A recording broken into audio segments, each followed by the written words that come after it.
And we're live. Fantastic. So it'll take a few moments for folks to join us, but as we see folks rolling in, welcome, welcome. This is Office Hours. I'm Iseman of Passport to Pleasure. I'm a writer, consultant, certified relationship coach, and I work with couples all over the world who are looking to open up their relationship to explore consensual non-monogamy or to just explore each other a little bit more. And I'm joined today by my lovely and wonderful friend, Erin Keating. Erin, do you mind introducing yourself to everyone tuning in? Yes. Hi, Allie. So nice to see you. You look beautiful.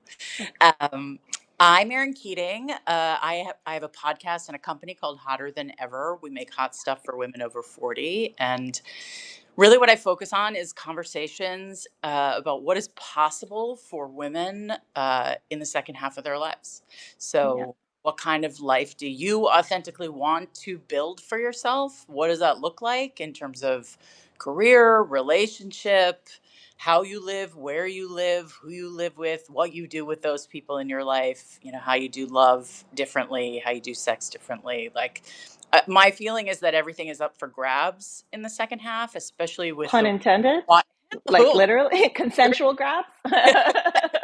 up for grabs, and especially with the like wildly changing, you know, country that we live in, the wildly changing economy. There's been a lot of articles recently about Gen Xers and how all the careers we built are no longer relevant. And so, how are we reinventing ourselves? There's obviously been a ton of chatter out there about the divorce rate and about how. What do we need conventional relationships for? What is the point of marriage? All of that stuff, and that's what I take on.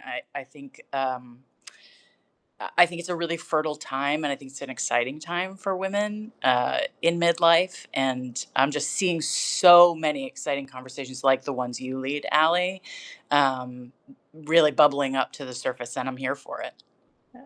And I love that the opportune word that you just used, fertile, all the Yeah, fertile opportunity, because I think that's something we run into as women for sure in Western culture, but this idea of like fuckability, right, is a big one.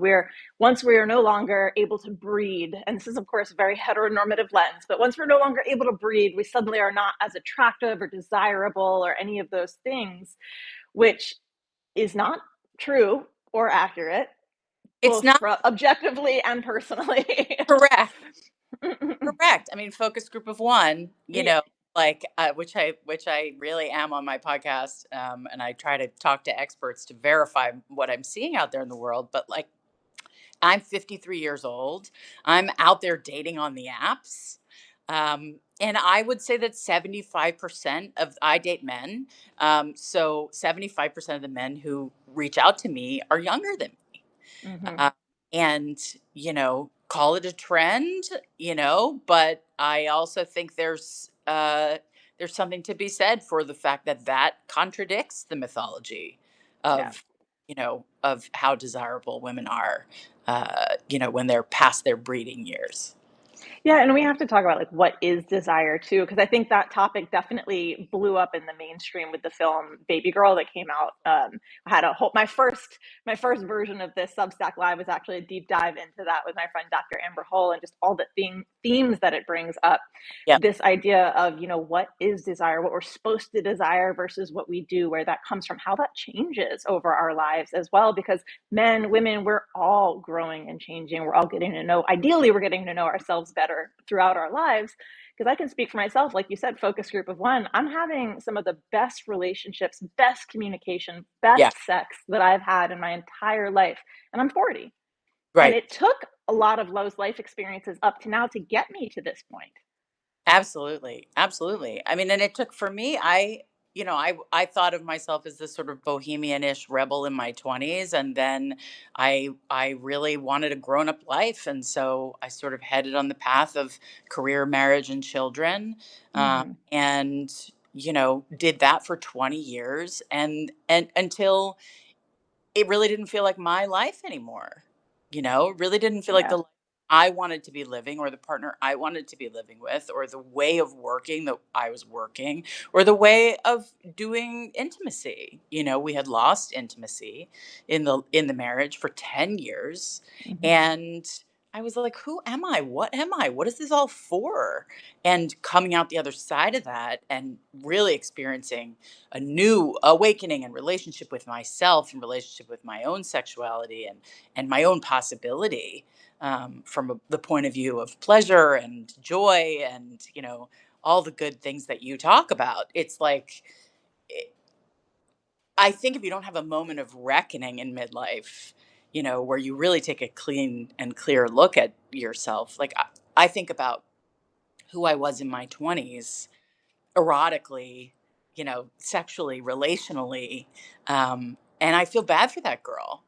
Hmm. I feel bad for how insecure she was. And now I'm a little too secure. What does that mean? What does too secure look like? I just I want what I want and I don't want what I don't want, and any kind of in between thing. I'll wrestle it down for a little while, but I'm very quick to let things go, let relationships go, let flirtations or conversations go when I feel like, no, that's not going to be for me. Yeah. I'm just very tuned into my own inner conversation Hmm. while I'm connecting, right? Well, it's Um, like, and that filter gets more fine tuned and like quicker, like understanding of when you're getting that data and what it means and just all of And there's that. less of a reason to compromise. I think when Hmm. you're younger, especially if you want to have children, or you want a certain kind of social acceptability, um, you play by the rules. Yeah. And then as those things fall away and you've done that phase of your life, um, you really have totally different choices you can make if you don't mind changing. Yeah. You know? Well, and what is the only constant is change. So developing that skill set, that ability to ride those waves will serve you in every area of your My life. most popular episodes have been Yeah. Yeah. that is what we are grappling with on a moment to moment basis. Constant. And Yeah. we've got a quick comment here. And please, for those tuning in, feel free to drop in the chat there for our paid subscribers of Passport to Pleasure. You are welcome and encouraged to be a part of this conversation. I would Thank you love to everyone watching as well. We've got a comment here. Relationship experts say that an older woman and younger man is one of the relationships that lasts the longest. In my opinion, in my honest opinion, age is superficial. On another note, Allie, you're awesome. Thank you. I'll take it. Yeah, I think the more we get to see representation of different types of relationships, whether it's, age, gender expression, relationship dynamic itself, the more representation we get to see, the more willingness there is to engage in like a public discourse around it, the more availability we're going to have of actual stats and data and research being done on this to help us really understand what this is and understand the possibilities that we have. And I think that conversation around pleasure is a big one. We have this idea that it's sort of a luxury in all these different areas in our life, like, oh, married, kids, job, physical health, all of those things. Check them off. Pleasure in any of those areas? How oh, dare you? The right, audacity. sure. Yeah.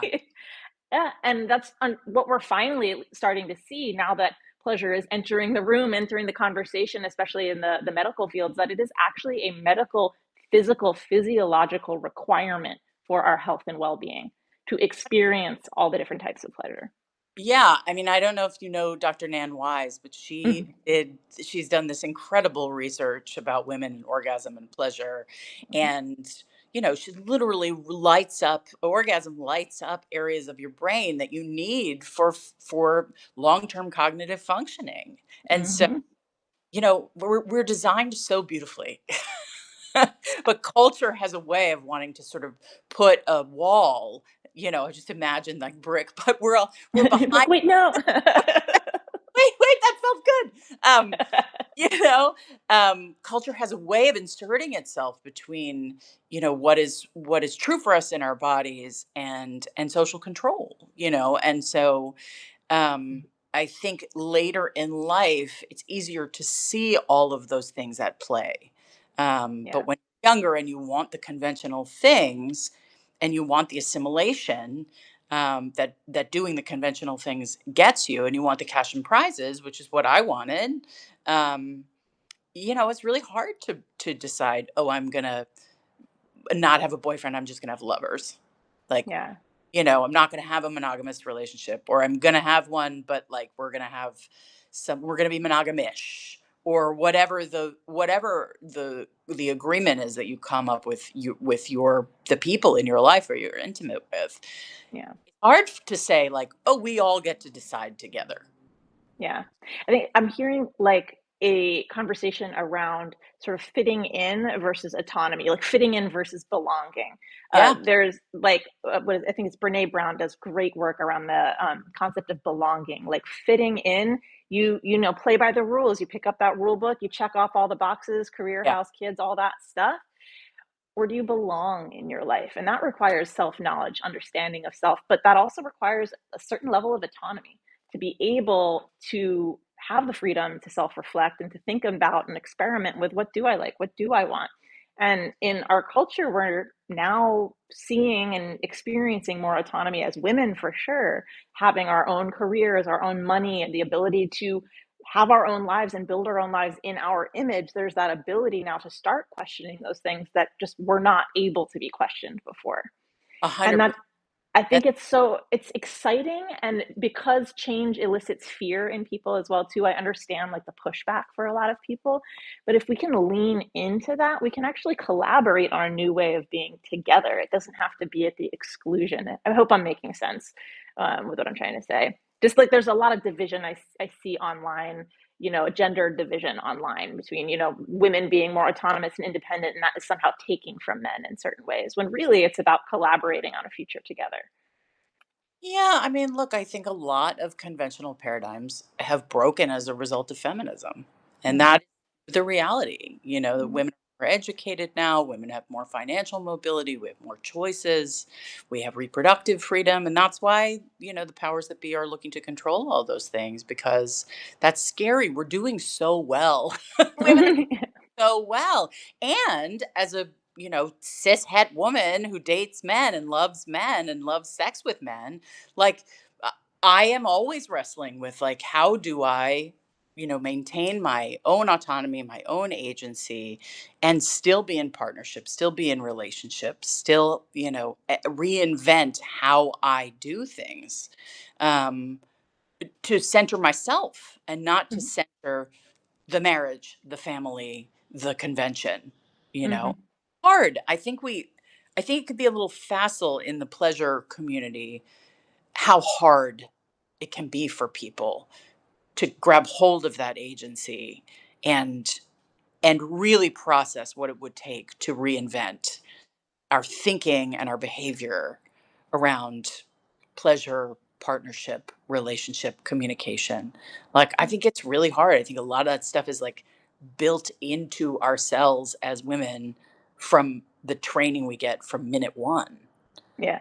I would You say it's built into our muscle memory, but I think that I invite rather than hard, just new, because it's Allie, it's new. hard. It's different, it's challenging. I think it's just like I look at words because I want to see, are there ways that we can make more challenging things, more difficult things, more of an invitation? And I think we have such a culture of like comfort and ease and like what's the shortcut, what's the pill, what's the quick fix? And they're just like isn't. But how can we make discomfort palatable, is Yeah, kind of what I'm I looking at. that then, but I think denying the fact that it is profoundly uncomfortable to Yes, change yes, it's absolutely uncomfortable. arenas and Mm, for women to have more voice and for us to say, hey, that feels good. That doesn't feel good. I want that. I don't want that. mhm, I think what's easier for me in my 50s than certainly was in my 20s was to say all the things that are true, you know? Whereas mhm. there was so much more at stake because I wanted the conventional things. And then to get the conventional things, you have to do, I Yeah, assemble in a certain way if you're me, yeah, focus. yeah, yeah. But I mean, the more that's what I think the power of sharing our seemingly unique stories, our specific anecdotal experience is actually very universal because you're not just you. There's so many people that have had similar shared experiences to what you've gone through. And that's why I love having conversations like this. Like, the more you're comfortable sharing about kind of your journey to get here, the more value there is. for other people who are at different stages of that journey going, is this possible? Am I on the right track? Am I Right. crazy? Like I've had so many instances of, am I crazy? Like, is this nuts? And I can safely say where I'm sitting now, absolutely not, or at least just in a fun way, Right. it's, Exactly. it's, it's Exactly. uncomfortable. They're not called growing pleasures, even though it takes you to pleasure. Right. Right. Absolutely. Yeah. I mean, and I think for a lot of women in midlife, what it takes is pain to get to the other side where you can Mm, prioritize your own pleasure. I think like breaking through a lot of conventional thinking and we talk on my podcast a lot about the unconscious rules that we follow in our lives mhm, that need to be unearthed. You know, mhm, if I pursue pleasure, then I'm this. You know, mhm. if I have more than one partner, then I'm this. Yeah. Um, if I don't do monogamy in the way that the culture says do, if I never want to get married or I never want to live with anyone, but I want to be in a committed, like if I want to make it up myself, there's all these unconscious rules that come up that go, mm, that's not what you're supposed to do. Mhm. You know? But as your estrogen drops, the great gift of perimenopause and menopause, as your estrogen drops, your desire to accommodate drops. Yeah. So we need the estrogen in order to have the babies cared for by the tribe. So we make nice with everyone and bring the pie over to the neighbors when they move in, right? Mhm. 1950s, not existent real life. I'll take a And pie, like, I'll take a pie. I like a crumble. accepting pies.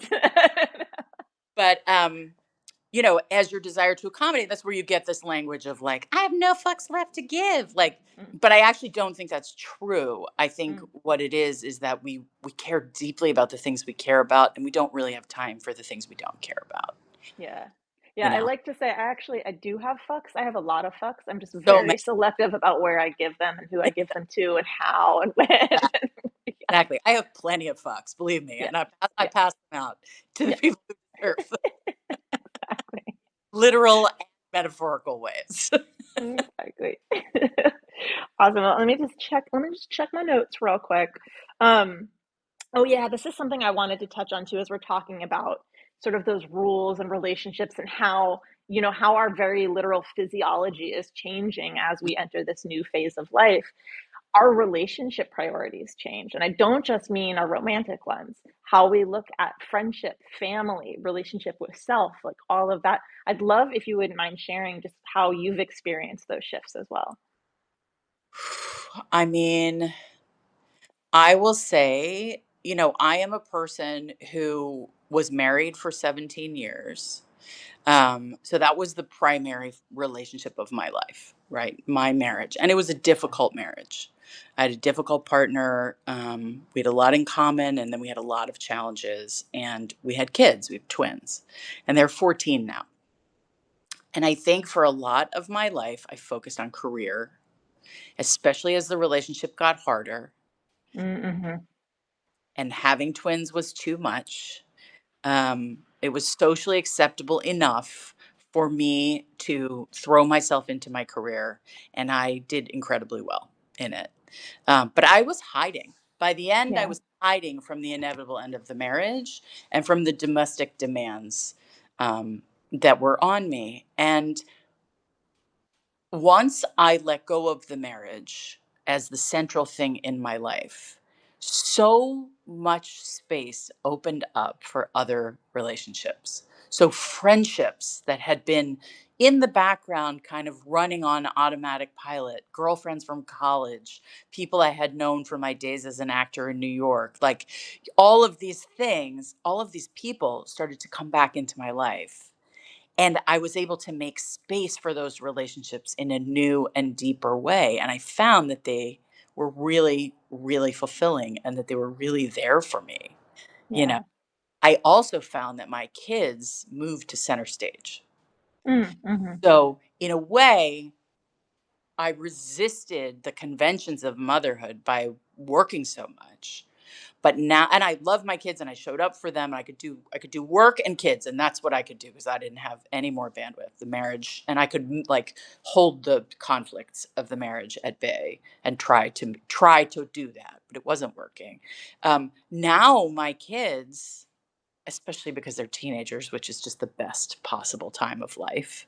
Uh, I just love that. I love teenagers. I just I love. can't tell if you're sarcastic right I am now. not sarcastic.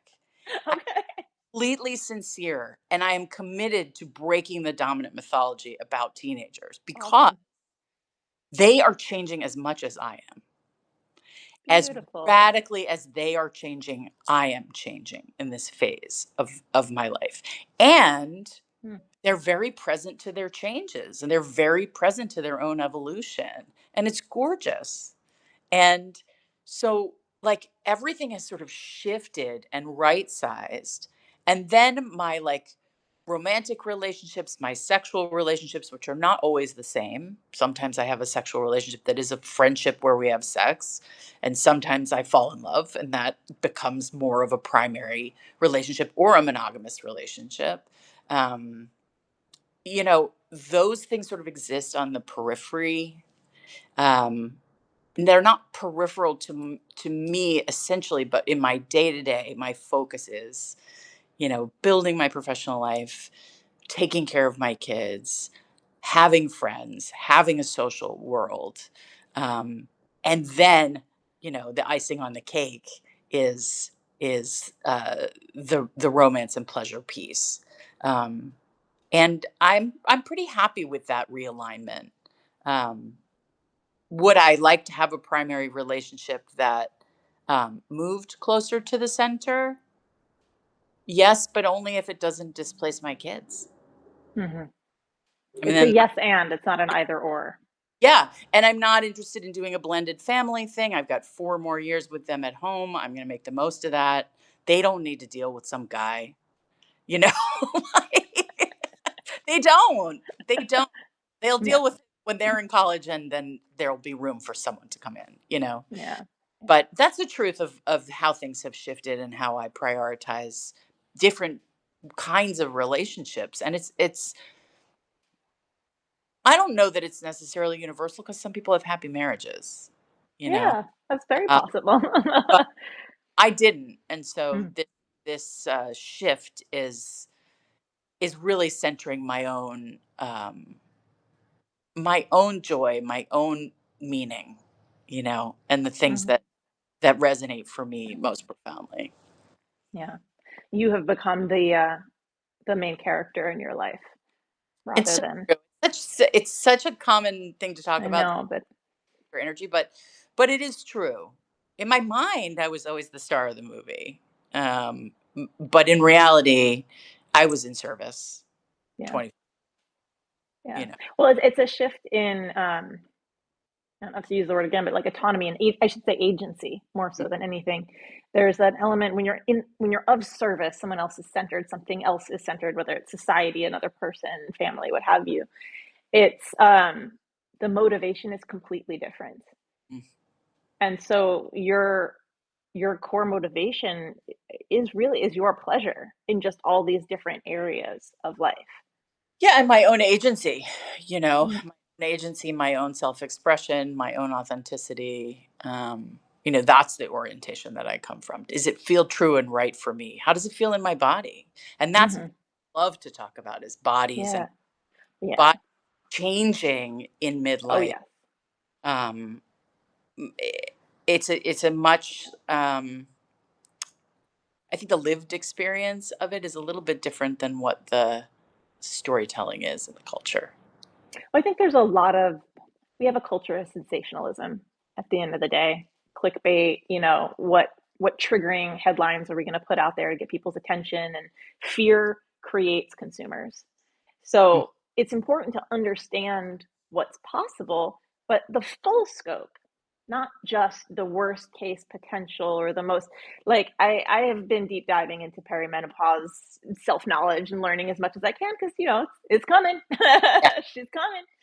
And I don't know what that process is gonna be like, and that's scary because there isn't anywhere near the amount of research and data points out there that there's just the discrepancy in just funding alone of studies between this and like erectile dysfunction, for example, sure. is staggering. So, okay, that's what it is. Let me see what I can find out there. And yes, to your point, I have found such a wider range of experience and symptoms and things like that. I don't even like calling them symptoms, just experiences um, for what this could potentially be. And it's given me a lot more peace and a lot more curiosity where once there was fear. And so, yeah, I'd love to hear Oh, you speak to that as absolutely. well. The stats on women's medical research and reproductive health and aging, women's bodies, like it's appalling, like how Yeah. little research is Oh, yeah. done. But Yeah. research, Fun fact, we're not actually just a boy body with boobs and no penis. right? Like, Had studies in the 90s. Like I yeah. think that's how recent Yeah. that revelation is for the medical industry. And I think most medical research is driven by pharma. Mm, So if you can't monetize it, then why study it? That has kind of been the going philosophy. And in medical school, doctors get an average of 4 hours of menopause education, um, largely geared around hysterectomy, and hormone replacement therapy is barely a factor because there was that huge study that has only been recently debunked that if you take yes. get cancer, that wasn't true. Um, and so an entire generation of women missed the opportunity to manage their menopause with hormones. Yeah. I'm not there yet, personally. I'm in perimenopause, which was a word that didn't exist when I was Hmm. growing, Right. right? You never heard it until it was relevant to you. Recently. Yeah, exactly. Um, and it's like when you're a kid and you start taking the school bus and you never noticed a school bus before, but now you look around when you're in your car with your parents and there's school buses everywhere. Like, Yeah. just like, I was just, hold on, I have to, because there is a term for this and I can never flip and remember it. And oh, I I was want to just know the researching it because I'm including it in a workshop I'm doing. Tune in next weekend for my jealousy workshop. Oh my God, where is it? It's like the something or other, the fallacy when it's like when you buy a new car and then all you see is that car everywhere. It's the Bader-Meinhof phenomenon. The Bader-Meinhof phenomenon or frequency illusion. It's because your brain looks for patterns. That's all it does. So when you pick a thing, that's right. all it starts seeing. Right. So when women now, are in their 40s and their estrogen starts to drop and they start to go, I feel a little bit different in my body. And then we're looking around for perimenopause and menopause conversations. They're fucking everywhere. And it's Everywhere. also, they are now everywhere because the women who are are the most visible women in our culture are celebrities. There's only one generation really of movie stars left, and they're all in their 40s and 50s. Like the culture of making, I worked in TV for 20 years, the culture of making stars is gone. We don't Yeah. have a single place where we all go to the same movies or we all watch the same shows. So it's a thing. And all of these women like Naomi Watts, Halle Berry, all of these women are out there talking about their experience with their changing bodies. And it's given a lot of visibility to the conversation. So God bless those beautiful, incredibly well preserved, wealthy women for taking those pharmaceutical sponsorships. And also for speaking their truth, Yeah. and making that conversation more vital.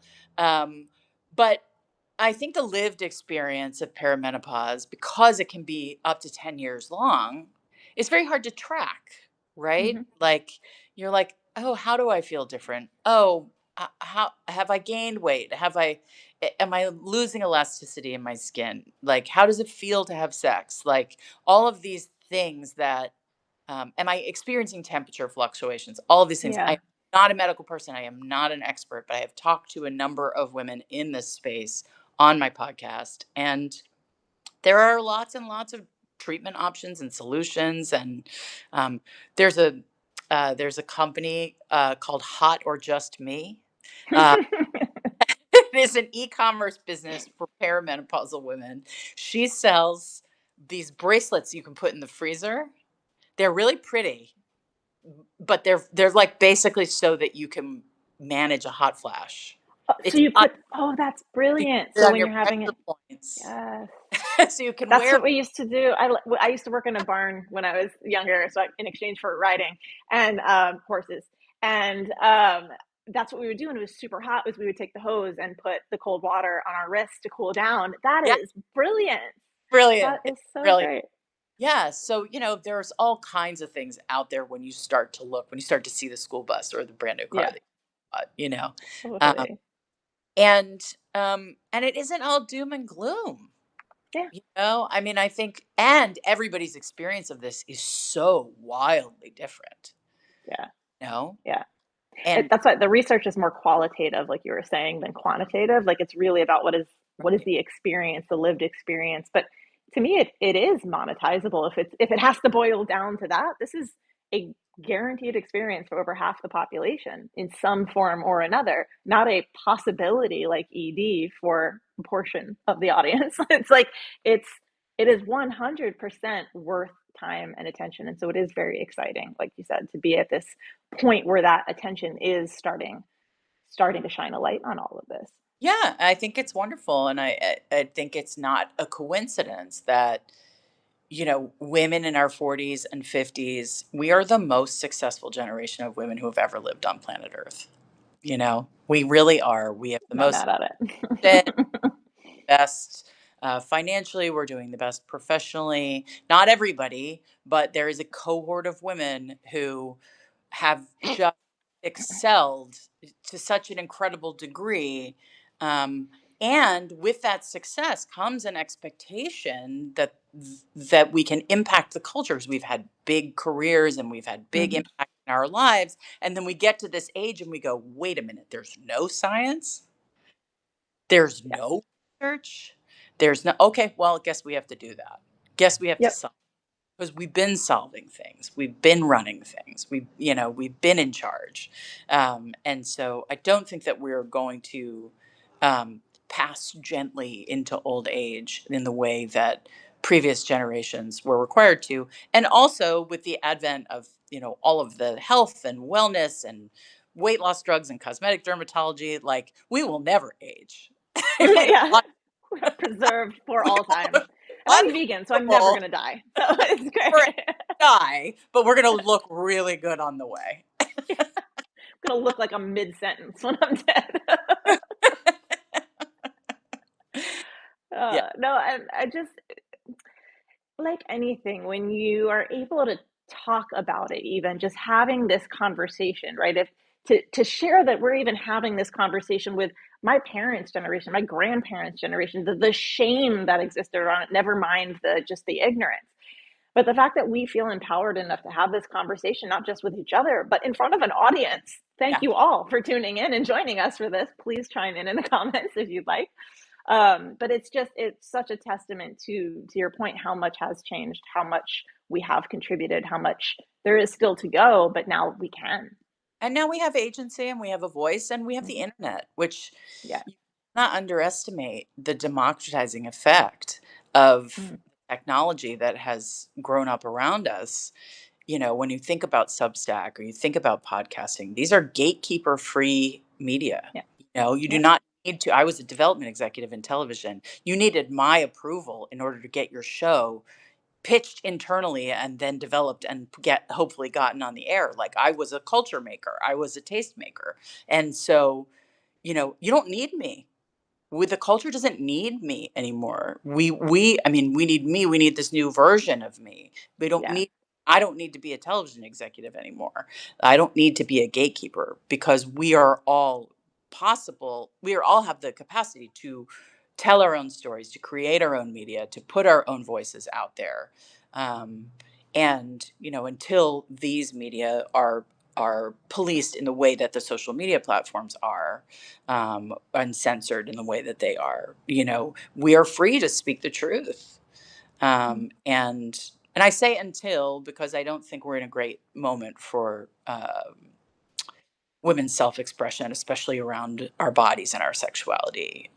Where if the only place we're communicating with each other is on social media, there's just literal censorship happening, and it's not awesome. It's not awesome. No. No. which is why I'm very grateful for platforms like Substack who are open to these conversations, What? who do support women like us exploring this, support people getting this really important information out there. Like to your point about, the democratization of information with censorship, eh, it's it's a tough thing because you also there's that element of fact checking, right? If Right? everyone can say whatever they want at all times, we have to be really, really vigilant about vetting our sources of wisdom Yeah. and not just, I my generation, we grew up, if I read it in a book, it was true. And Right. so that sort of mindset translates to the internet. Well, if it's written down, someone wrote this, it must be true. And we have to have a higher level of discretion when it comes to that, how we gather our information, where we gather our information from, who are the voices we're trusting, and why. And do we listen to voices also that disagree with us? Right. Because making sure we have that barometer and we know why we feel what we feel and know what we know, I think it's really hard to get out of that echo chamber and to make sure that you're getting the right information from the right sources these days. Which is why I'm so glad that people like you are out there having the conversations you're having in this space. Open and informed conversations are the lifeblood of this country and the lifeblood of freedom, really. And agency and autonomy. And so I feel very hopeful about that. I Yeah. feel very hopeful about um, what is possible and the kinds of conversations that can bubble up out of a need to have them, Hmm. and not out of some decision maker going, "This is a worthy conversation." Yeah, You know? exactly. Rising up collectively to have the conversations we want to have. I think the time we're in now, as uncomfortable is an understatement as it is, there's a rubber band effect. Of course, this is happening. We've made, as you said, so much progress. Yeah. Of course, there's this pushback, but there will be pushback for the pushback. This is how change works. It's like I think of it like a pendulum. We swing and we swing, and then eventually the pendulum of time, we land, hopefully, is somewhere that makes room for something a little bit more stable and consistent for more people. Mm-hmm. Mm-hmm. Yeah. I'm hopeful that there will be a resistance. Yeah. I think there is not a possibility for there not being. There's never been a time where there wasn't before. So like I think it's gonna look different, but that's like Yeah. anything. Mm-hmm. We have so many more different tools at our disposal. That's actually why I love, um, for all its flaws, all the different kinds of social media. Yes, there's censorship, all that too. It's a tool we've never had before. It's just a tool. It's up to us how to use it. So what excites me about being able to have these conversations, it's a window. Like I get to see how other people live, love, Yes. communicate, connect. Like we've done, never had that before. It was like you said, it was the gatekeeper like if it wasn't in a book, if it wasn't on the TV. And so what's exciting to me is someone who speaks a lot about relationship diversity and how we, date and relate in different ways all over the world. We're getting to see that literally with our eyes all over the world, no matter where we are. We've never Yeah. had that before. It's just been sort of academic conversation, and then it sort of dissipates.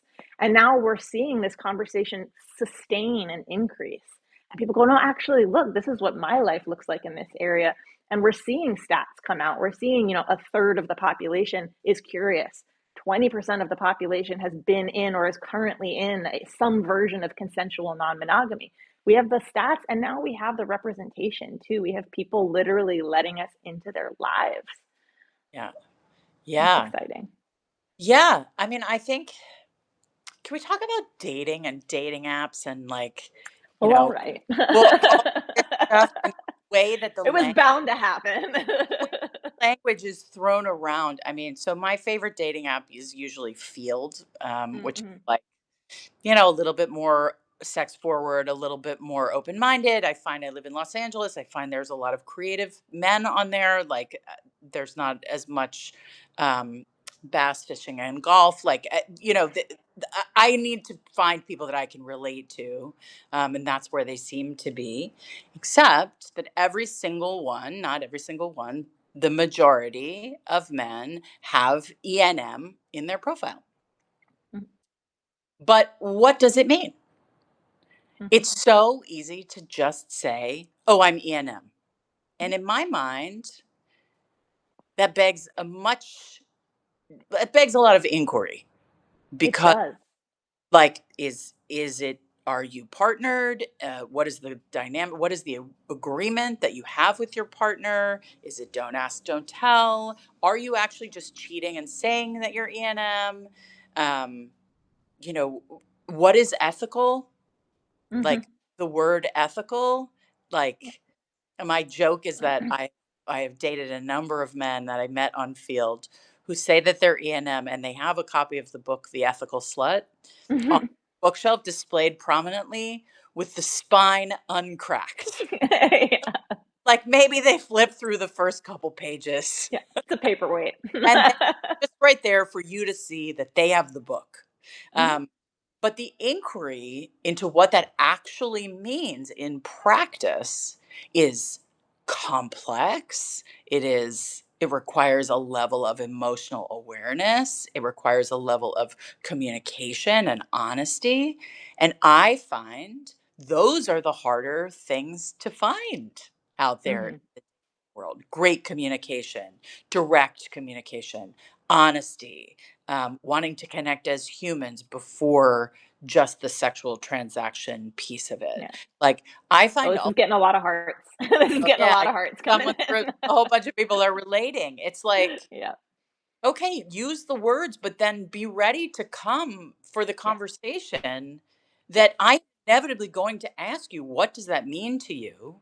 What, because if you are just dating and sleeping with a number of people at the same time, that is casual dating Yep. and casual sex. Mhm. And Which so, is and fine. fucking great. That's, I mean, I do that. Like, that's awesome. I don't call myself ethically non monogamous because I don't have, there's no paradigm of monogamy in my life. Like, I'm just dating people and I'm having sex with who I want to. And I am honest with the people that I'm dating that that's what I'm doing. And I Hmm. say, I will tell you anything you want to know. And I will also not tell you anything. Whatever you need to feel comfortable dating me, let me know.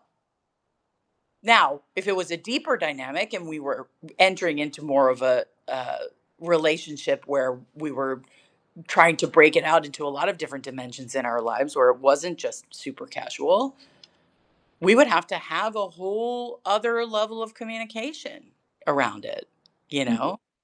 Or like I was casually dating and then I fell in love with one of the guys. Hmm. Said to him, I think I'd like to only see you. And he was like, "Yep, that sounds great." And I said, "I'm gonna have to go tell all the other guys, like, or sorry." Like, I don't mean all the other guys. Like there were a couple other guys. Uh, and he was like, "Great, that's fine." And I did, and they wished me well. The other Beautiful.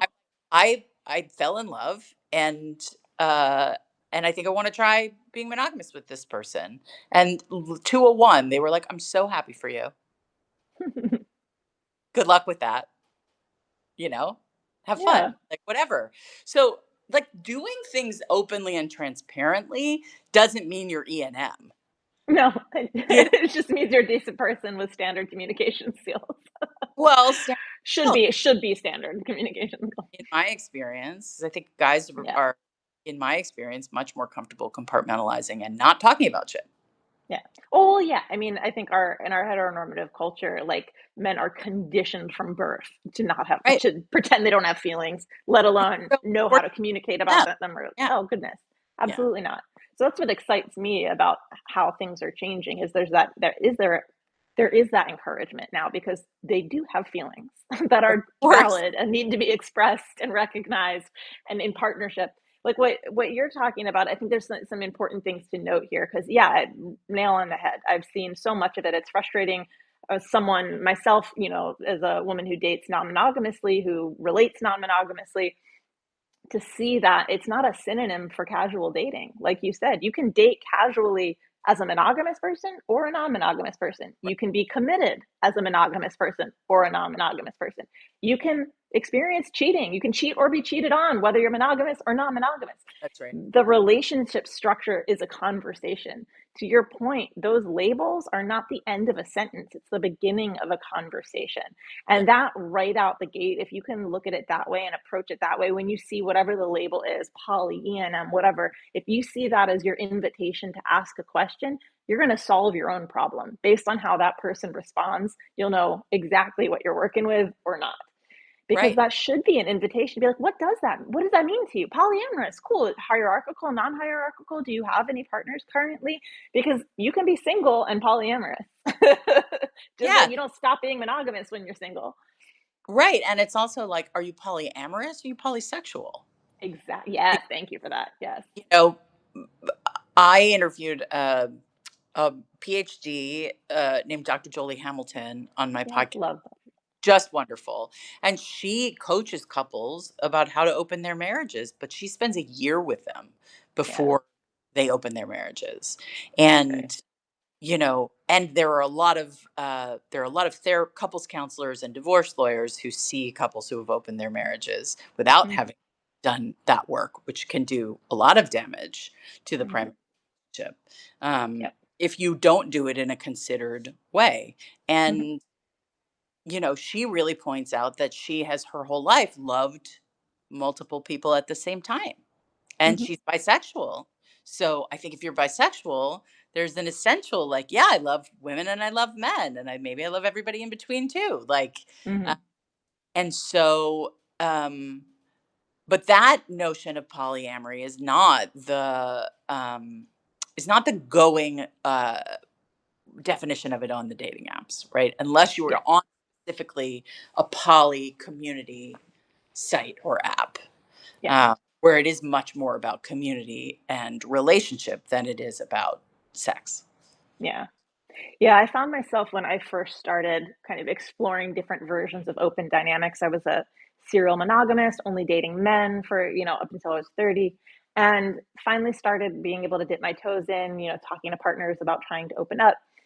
And it was always landing on the sure, we can have a threesome with another woman. Oh yeah, oh yeah. That's always the go-to. It's always, I don't want to speak in absolutes. It's often what I see personally and professionally, the go-to. Yeah, totally. We can be open. We can totally have sex with another woman, but not another guy. And I always have to be It's all I want. involved. And yeah, which is okay. And that's the thing. It's like you get to decide your dynamics in your relationship. If you're in a dynamic and you're only interested in playing as a woman, you're only interested in playing with other women, fantastic. You get to choose that. We choose our boundaries. Rules are when we impose those on other people. Agreements are when we create them together in our relationship. I So love a that. relationship, it's just an agreement. It's just a series of agreements about how we're going to co-create this thing called life together, or this thing called our relationship together. Um, and the freedom is what makes a relationship a partnership. The freedom to say, you know what, I'm interested in this. Not you have to do this, but I'm interested in this. What are you interested in? Let's find our meeting points. That freedom enables a relationship to be a partnership rather than ownership. When we start imposing rules on each other, like I was actually going to ask you, and you said you let this guy know, I actually kind of want to just see you. Did you say, was that the assumption that he would only be seeing you as well? Or were you open to him seeing other people? You just wanted to see him? I was not open to him seeing other people, uh, Okay. and he had never been anything but a monogamous. He was a Marine, like he was very, Okay. very like by the book. Versus someone in every port. Right, exactly. He was a one girl guy, and so, he did not wanna hear anything about the other people in my life, actually. He just wanted to know Allowed. one. Yeah. Um, he had won the Yeah. contest, and he won the Yeah. prize, and, because it's win or lose with those guys. With It can be. like, um, but no, it was not on the table for him to Okay. be with other people. It wouldn't have even occurred to him that that's what I was saying. Yeah. That would be part of a conversation that we could Yeah. have. Other men that I've dated, it would have been, but for him, no. Yeah. Well, and I think that's where it comes into really knowing each other, making sure you're not making assumptions, that you're talking about those things, that you knew that's where he comes from. And so that's, what that was the agreement. But that's the power of really getting crisp on that. Because I think what I see so many couples do is make assumptions just like a series of assumptions that lead to marriage. And then there's just no common understanding of what basic terminology, like cheating. Cheating could mean flirting to one partner, and it could mean vaginal penetrative sex to another. And And it can be so watching porn it to could be another. exactly, Yeah, exactly. So creating these definitions, I want to be with, I'm interested in only seeing one person. I'm interested in only being with a partner who is also monogamous. yeah, Rather than you have to be monogamous. It's like this is what I'm interested in. Are you interested in building that with me? right, right. Yeah. Right.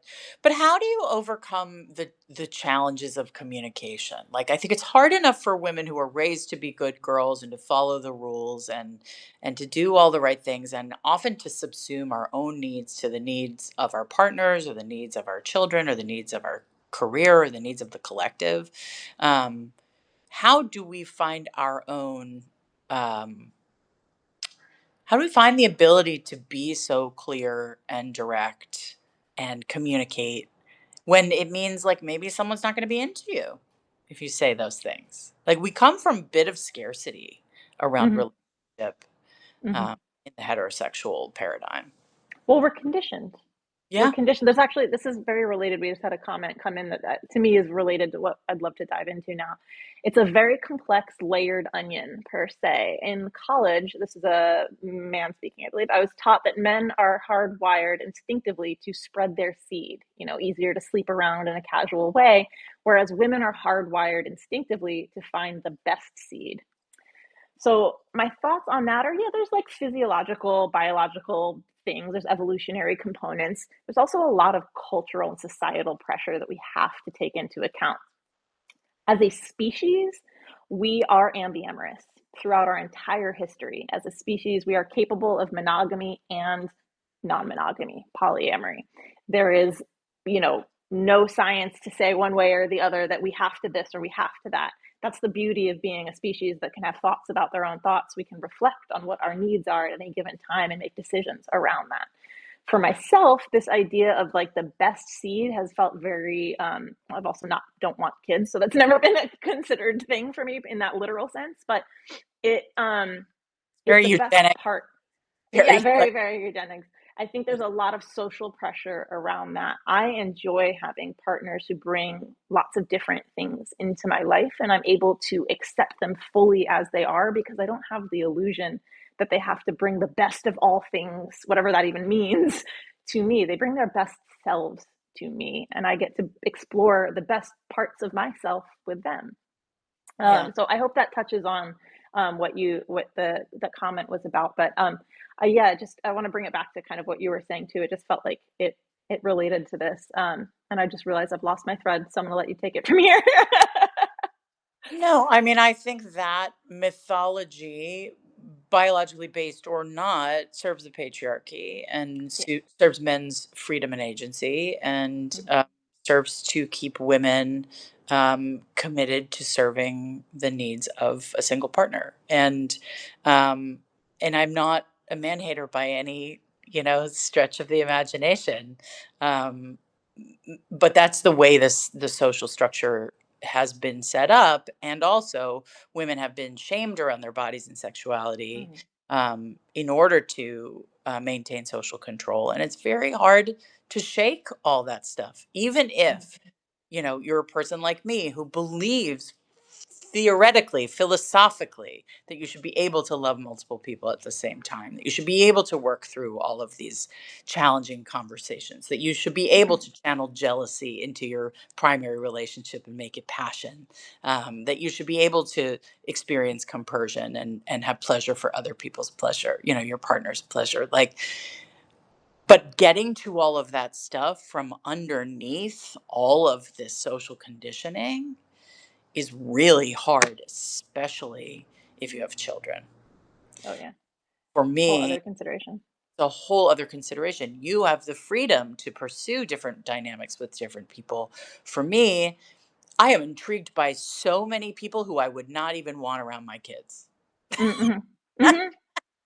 Who maybe wouldn't, like I'm curious about them, but uh, it because I'm a mom and because I have limited time and because there are constraints to my ability to sort of go down any particular path. It's hard. Like, it keeps me more conservative in a way, Mm-hmm. even though I'm not, but it keeps me more conservative because my primary concern is the well-being of my kids. And you're only interested in spending the majority of your time with people who might be partners that you'd want to introduce them to down the line, No, or no, I have largely kept my dating life separate from my parenting life. mm-hmm. But I think if I were to fall in love again and be in a committed relationship with one primary person, I would not want to have to keep them a secret. You know, Yeah, I would want yeah, to lightly integrate their presence. Um, yeah, I'm not a blended yeah. person. I'm never going to do Brady Bunch. That just seems too hard. And I only have 4 years left. Like, Well, yeah, but that clarity is what's so empowering, that you understand that time is really, at the end of the day, our only limited resource. And so we do have to make those decisions with what we want to do with it. I mean, whether you have one partner or three, the decision on who gets to spend time with your kids is important. yeah, Who is going to influence their lives? Who are you going to share responsibilities with? Just because someone's your partner doesn't mean they're your co-parent. Doesn't even mean they're your nesting partner. So it's making all of those decisions, that level of awareness that you have on like who you're interested in doing what with and how that prioritizes the kids. I mean, that's the process of understanding what type of relationship you want to build, monogamous or non-monogamous. right, right, Yeah. Yeah. right. And also, who is going to take my focus away from them? Like, who Mm-hmm. deserves that part of me? Like, Mm-hmm. and like when I Yeah. give good stuff to my kids, um, if I'm going to be committed to someone, there's got to be some really, really good stuff there, and we got to have a Yeah. great. It's got to be great Yeah. in order to justify um, doing any kind of integration Yeah. uh, with my domestic life. You know, Yeah, and we have another comment here too. It seems that everything we were discussing before, it stops people from forming communities, and it sounds like you've really built more community with this, shift in no longer prioritizing a central core romantic partnership for at least this period of time. You've built more community. It sounds like you've integrated those friendships with your children and how you live your life now and the more, transitions more. Yeah. I not as much as I would like, but more. Okay. Sure, yeah, Well, I think what you're speaking to though is too like what we have a few minutes left, and I just want to wrap it up really with this. Like to your point, that's come up a few times. The idea of all of this is so necessary and worthwhile, but it's hard, it's challenging, it's uncomfortable. It's a process. It's a journey. It's not an overnight quick fix, one pill, here it is. It's the realization can come like that, but it's after a lot of work and reflection and it's practice. At the end of the day, it's practice. It's all practice. I'm never going to be done until I stop breathing. Like it is a constant question mark. And so developing that capacity to hold that discomfort in whatever it is, your career, your family life, your relationship with your changing body, like all of that, I have found that and coming from curiosity to be two of the most important qualities to cultivate in myself. How can I meet this with a question? absolutely. And, if you're a person out there who is meeting new people and dating and all of that, like your superpower is curiosity, right? Hmm. Thing that will get What you. does ENM mean to you?